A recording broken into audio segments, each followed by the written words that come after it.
오늘 우리에게 주시는 하나님의 말씀 신명기서 2장 24절과 25절 말씀 함께 봉독합니다. 너희는 일어나 행진하여 아르논 골짜기를 건너라. 내가 헤스본 왕 아모리 사람 시온과 그의 땅을 내 손에 넘겼은즉 이제 더불어 싸워서 그 땅을 차지하라. 오늘부터 내가 천하 만민이 너를 무서워하며 너를 두려워하게 하리니 그들이 내 명성을 듣고 떨며 너로 말미암아 근심하리라 하셨느니라. 아멘. 혹시 여러분의 삶 가운데 정체되어 있는 듯한, 그냥 제자리에 머물러 있는 것 같은 그와 같은 순간이 있습니까? 혹시나 두려움에 가득 사로잡혀서 한 발짝도 떼지 못하는 상황에 놓여 있지는 않습니까? 오늘 본문에 나오는 이스라엘의 상황이 바로 그랬습니다. 이스라엘이요, 출애굽한 이후에, 애굽에서 나온 이후에 40년이라는 긴 시간을 광야에서 보냈습니다. 그리고 이제 약속의 땅으로 들어가려는 그 입구에 있는데 그들 앞에 놓여 있는 그 주민들은 전부 다 거인들, 장대하고요, 그리고 그들의 성읍은 다 높고 견고했습니다. 그때 하나님께서 이스라엘에게 일어나 행진하라고 말씀하십니다. 24절입니다. 하여 아르논 골짜기를 건너라고 말씀하십니다. 내가 헤스본 왕 아모니 사람 시온과 그의 땅을 내 손에 넘겼은즉 이제 더불어 싸우라고 말씀하십니다. 그러면 그 땅을 차지할 것이라고 말씀하고 계십니다. 그러므로 가나안 입성을 앞둔 이스라엘 백성들에게 하신 하나님의 말씀을 중심으로 오늘 우리에게 주신 축복과 승리의 약속을 믿고 말씀대로 순종하며 나가는 복된 저와 여러분 되시기를 주님의 이름으로 축원드립니다. 아멘. 하나님의 약속은 이미 주어졌습니다. 본문 24절에 보면 내가 시온과 그의 땅을 내 손에 넘겼은즉 이라고 말씀하고 있어요. 여기서 넘겼다라는 히브리 동사가 완료형이에요. 아직 싸움이 시작되지 않았지만 이미 하나님께서 승리를 주셨다고 말씀하는 거예요. 아직 시작도 안 했는데 이 싸움은 너희가 승리할 것이라고 하나님이 보증하신, 약속하신 싸움이라는 겁니다. 이런 약속이 굉장히 많아요. 신명기 11장 24절에 보면 너희 발바닥으로 밟는 것은 다 너희의 소유가 된다고 말씀하고 있습니다. 여호수아서 1장 3절에 보면 너희 발바닥으로 밟는 것은 모두 내가 너희에게 주었다라고 말씀하십니다. 그리고 창세기 12장 7절과 26장 3절, 28장 13절 이렇게 보면은요, 전부 다 하나님께서 아브라함과 이삭과 야곱에게 거듭거듭해서 이 땅을 너희에게 주었다라고 약속하시고 말씀하셨어요. 하나님은요, 약속하신 것들은 반드시 이루시는 신실하신 하나님이십니다. 아멘. 하나님이 말씀하시면 그대로 됩니다. 그런데 그 땅을 차지하기 위해서 이스라엘 백성들이 한 가지 해야 할 일이 있습니다. 그것은 바로 순종하는 거예요. 하나님의 말씀에 순종하는 것입니다. 축복과 승리의 약속은 순종함으로 얻는 것입니다. 아멘. 아무리 하나님께서 많은 것을 축복해 주신다고 약속하셨어도 그 약속을 내 것으로 만드는 방법은 그 약속을 믿고 순종하는 거예요. 하나님은 이스라엘에게 세 가지 동사로 명령하셨습니다. 일어나 행진하라, 건너가라, 싸워서 취하라, 차지하라. 한번 따라해 봅시다. 일어나 행진하라, 건너가라, 싸워서 차지하라. 먼저 일어나 행진하라고 명령하십니다. 여러분, 믿음은 앉아 있는 것이 아닙니다. 믿음은 일어나서 말씀에 따라 행하는 것입니다. 이게 믿음입니다. 출애굽기 40장 36절에 보면 구름이 성막 위에 떠오를 때에는 이스라엘 자손이 그 모든 행진하는 길에 발행하였고, 광야의 이스라엘 백성들은요, 구름이 떠오르면 그 구름에 따라 행진해 나갔습니다. 광야에서와 같이 이제 일어나서 하나님께서 인도하는 것으로 행진하라고 명령하시는 겁니다. 그리고 건너가라고 명하십니다. 두려움과 장애물을 건너가라는 겁니다. 아르논 골짜기를 건너고 요단강을 건너라는 것입니다. 두려워하지 말고 앞에 있는 장애물을 건너가라고 말씀하십니다.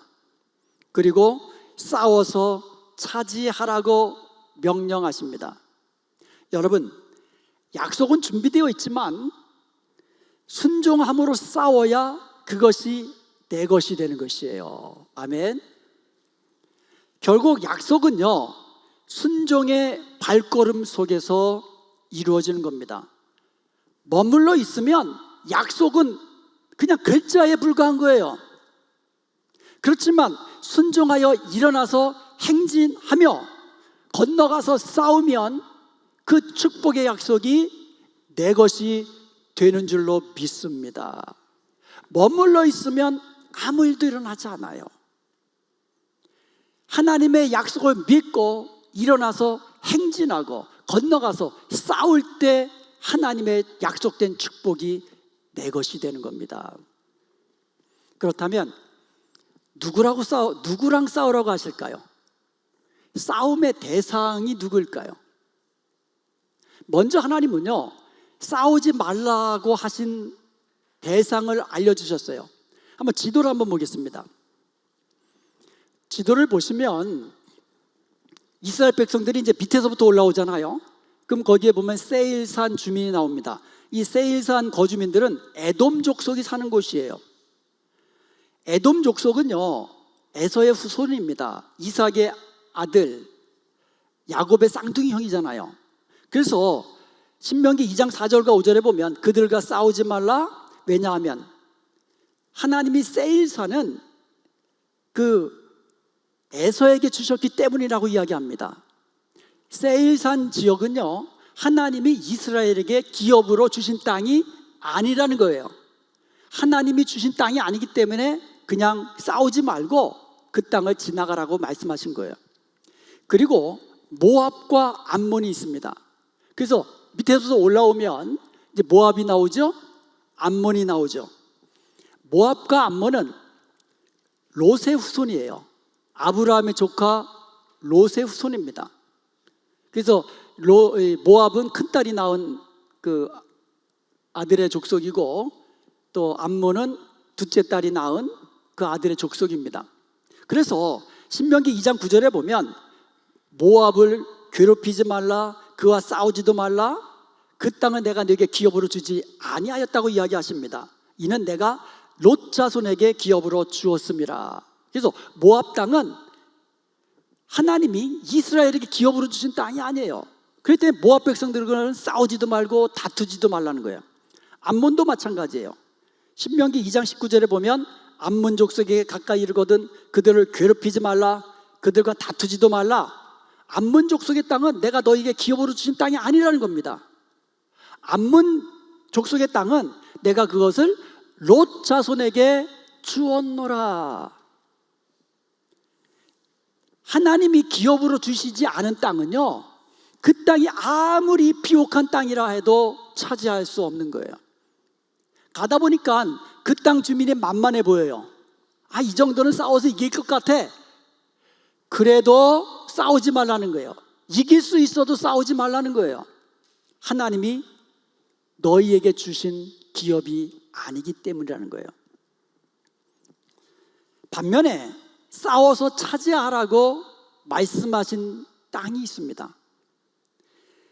싸움의 대상은 헤소본과 바산이었습니다. 우리 지도를 다시 한번 보겠습니다. 이 지도를 보면 이제 밑에서부터 올라오면 이제 세일산 나왔죠, 모압 나왔죠, 암몬 나왔죠. 그리고 암몬과 접하 있는 곳이 헤스본이에요. 그리고 헤스본 윗지역이 바산이라는 곳이에요.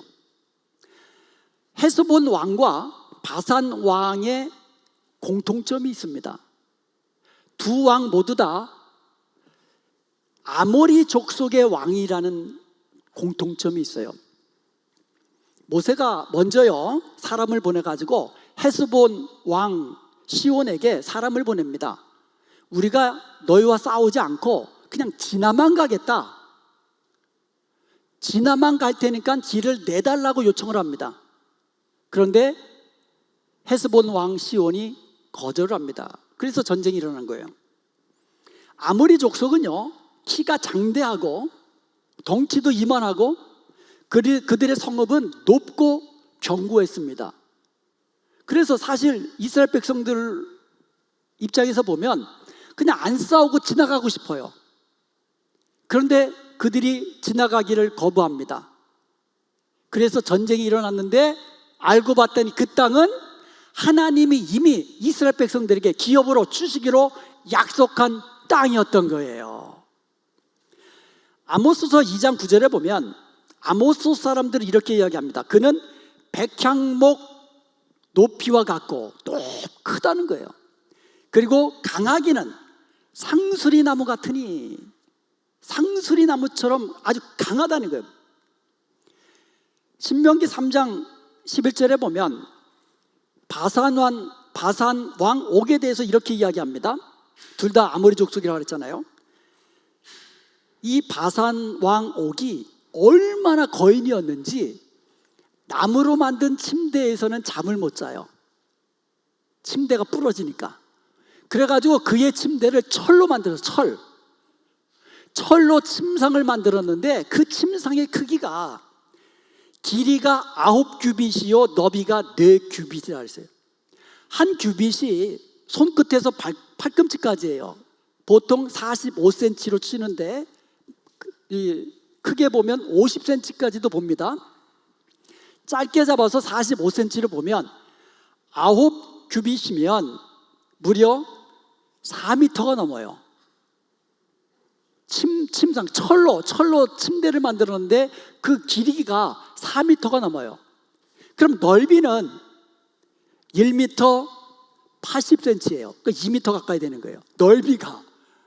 그 좁은 쪽이 1m 80, 긴 쪽이 4m 5cm예요.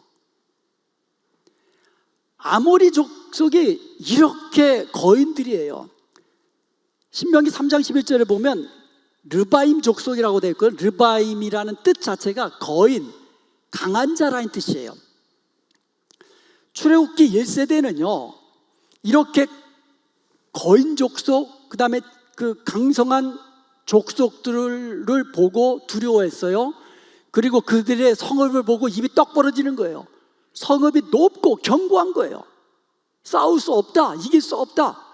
1세대는 두려워했어요. 그러나 새로운 세대는 두려워하지 않고 하나님의 약속의 말씀을 믿고 순종해서 싸워서 승리하게 된 줄로 믿습니다. 아멘. 이 전쟁은요 하나님이 승리를 약속하신 전쟁입니다. 신명기 2장 24절에 보면 너희는 일어나 행진하여 아르논 골짜기를 건너라. 내가 헤스본 왕 아모리 사람 시온과 그의 땅을 네 손에 넘겼다. 승리를 약속하고 있어요. 한 번만이 아니에요. 2장 31절에 보면 내가 이제 시온과 그의 땅을 네게 넘기노니 너는 이제부터 그의 땅을 차지하여 기업을 삼으라. 32절 34절에도 보면 시온이 이제 그 군대를 이끌고 나올 때에 우리 하나님 여호와께서 그를 우리에게 넘겼다라고 말씀하고 있습니다. 신명기 2장 36절에도 보면 우리 하나님 여호와께서 그 모든 땅을 우리에게 넘겨주셨다고 말씀하고 있습니다. 거듭 이 싸움은 너희가 반드시 승리한다. 두려워하지 말라, 염려하지 말라, 나가서 싸워라는 거예요. 싸우면 차지하게 된다는 거예요. 그리고 바산왕 옥과의 전쟁도 마찬가지예요. 아마 그 정도 거인이면 사람이 딱 보면 아마 싸울 엄두도 못 낼 거예요. 얼마나 크면. 그런데요, 하나님의 약속이 있어요. 신명기 3장 3절에 보면 우리 하나님 여호와께서 바산 왕 옥과 그의 모든 백성을 우리 손에 넘기심에. 아멘. 하나님이 넘기셨다라는 거예요. 하나님께서 이처럼 거듭거듭 승리하리라고 약속하신 이유가 뭐겠어요? 그만큼 그들이 크다는 거예요. 싸우기가 두렵다는 거예요. 그들의 성읍이 견고해가지고 보기만 해도 두려움이 있으니까 거듭거듭 두려워하지 말라, 놀라지 말라, 내가 그들을 이미 너희에게 넘겼노라, 너희는 내 말만 믿고 나가서 싸워라. 이것을 계속해서 말씀하시는 거예요. 이스라엘은요, 승리하리라는 하나님의 약속을 믿고 일어나 행진하여 아르논 골짜기를 건너가서 싸워서 그 땅을 차지하게 된 줄로 믿습니다. 여러분, 우리가 하나님의 말씀에 순종하여 앞으로 나아가면 하나님은 앞서서 행하심으로 승리케 해주시는 줄로 믿습니다. 할렐루야, 아멘. 하나님은 우리 앞서서 행하시며 우리 앞서서 싸우시며 승리케 하시는 하나님이십니다. 신명기 2장 25절에 보면 오늘부터 내가 천하 만민이 너를 무서워하며 너를 두려워하게 하리니 그들이 내 명성을 듣고 떨며 너로 말미암아 근심하게 하리라 하셨느니라. 한번 따라해 봅시다. 아멘. 아멘. 하나님께서 그렇게 하시겠다는 거예요. 하나님께서 헤스본 왕 시온과 바산 왕 옥과의 전쟁에서 승리케 하시고 그들을 진멸하게 하셨어요. 그러니까 그때부터 가나안 족속들을 포함한 천하 만민이 그 소식을 듣고는 그때부터 이스라엘을 두려워하는 거예요. 이스라엘의 하나님을 두려워하기 시작한 거예요. 그 전까지는 이스라엘이 가나안 족속들을 두려워했어요. 그런데 이제부터는 가나안 족속들이 이스라엘을 두려워하게 하셨다는 거예요. 실제로 이스라엘 백성들이 이제 요단강을 건너서 여리고 성 앞에 서가지고 정탐꾼을 보내잖아요. 그런데 그 여리고성에 있는 기생 라합이라는 여인이 두 정탐꾼에게 이렇게 이야기합니다. 여호수아서 2장 9절에 보면 우리가 너희를 심히 두려워하고 이 땅 주민들이 다 너희 앞에서 간담이 녹았다고 이야기합니다. 그러면서 여호와께서 이스라엘이 애굽에서 나올 때에 홍해를 가르시고 그리고 요단 동편에 있는 두 왕, 아모리 족속의 그 두 왕, 헤스본 왕과 바산 왕에게 행하신 일들을 우리가 들었다고 이야기하는 거예요. 그러면서 이렇게 신앙 고백을 합니다. 여호수아서 2장 11절입니다. 너희의 하나님 여호와는 위로는 하늘에서도 아래는 땅에서도 하나님이시니라. 아멘. 이게 이방 여인의 입에서 나온 신앙 고백이에요. 여러분, 세상을 두려워하지 마십시오. 세상의 악한 영들을 두려워하지 마십시오. 우리가 하나님을 믿고 순종하며 나가면 오히려 세상이 우리를 두려워하게 될 것입니다. 사랑하는 여러분, 하나님은 약속을 이미 주셨습니다. 하나님은 우리에게 예수 그리스도 안에서 구원을 약속해 주셨고요, 승리를 약속해 주셨고요, 영원한 기업을 축복으로 약속해 주셨습니다. 그렇지만 하나님의 약속은 우리가 가만히 있어도 저절로 얻어지는 게 아닙니다. 우리가 하나님의 약속을 믿고 믿음으로 나갈 때에, 순종할 때에 하나님의 축복의 약속은 비로소 우리의 것이 되는 것이고, 하나님이 주신 약속하신 승리는 우리의 승리가 되는 것입니다. 약속된 축복은요, 하나님을 신뢰하여 순종의 발걸음을 내디딜 때 주어지는 것입니다. 요단강은요, 발을 강에 담글 때 갈라진 거예요.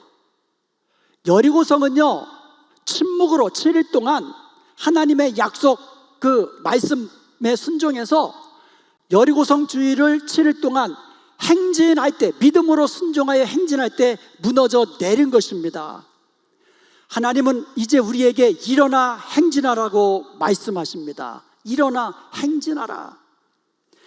하나님은요, 과거의 실패, 방황, 머뭇거림을 뒤로하고 새롭게 시작하라고 말씀하십니다. 더 이상 죄의 짐, 과거의 상처에 묶여있지 마십시오. 새롭게 시작하기 위해서는 과감히 과거의 짐들을 다 끊어 던지고 약속 믿고 앞으로 나아가야만 합니다. 지금의 자리에 머물러 있지 말고 순종의 발걸음을 내디디십시오. 이제부터 전도의 일에도 열심히 하시고, 선교의 일에도 열심히 하시고, 교회 안에서도 구역 모임, 전도의 모임, 봉사 모임, 이제 일어나서 그 일들을 하라고 하시는 거예요. 그리고 건너가라고 하십니다.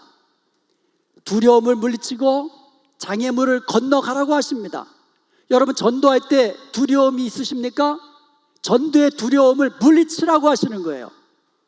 옆에 있는 이웃들 먼저 다가가서 한마디 따뜻한 말을 건네십시오. 담대하게 예수 그리스도의 복음을 전하십시오. 두려움이라는 장벽을 건너가야만 합니다. 그리고 싸워서 차지하라고 하십니다. 우리 앞에는 영적 전쟁이 기다리고 있어요. 그런데요, 먼저 싸움의 대상을 명확히 하라고 하시는 거예요. 가정에서 남편과 아내는 싸움의 대상이 아니에요. 가정에서 부모와 자녀는 싸움의 대상이 아니에요. 교회 안에서 성도들은 싸움의 대상이 아니에요. 목사는 여러분의 싸움의 대상이 아니에요. 장로님들도 여러분의 싸움의 대상이 아니에요. 이기려 하지 마십시오. 다투지 말라고 하십니다. 싸우지 말라고 하십니다. 괴롭게도 하지 말라고 하십니다. 그렇다면 우리의 싸움의 대상은 누구입니까? 우리 앞에 놓여있는 악한 영들이 우리의 싸움의 대상입니다. 우리는 세상의 세속적인 문화하고 싸워야 합니다. 죄의 정욕과도 싸워야만 합니다. 물리쳐야만 합니다. 예수 그리스도의 십자가의 부활의 권능으로 죄와 사망의 권세를 이기십시오. 과거의 실패에 얽매이지 마십시오. 하나님의 약속 붙잡고 담대하게 나가서 싸워서 승리하십시오. 날마다 말씀과 성령으로 충만하여서 날마다 승리의 삶을 사십시오. 그리하여서 하나님께서 우리에게 약속하신 그 승리와 축복을 누리며 예수 그리스도의 십자가의 구원의 능력을 세상 가운데 드러내는 복된 저와 여러분 되시기를 주님의 이름으로 축원드립니다.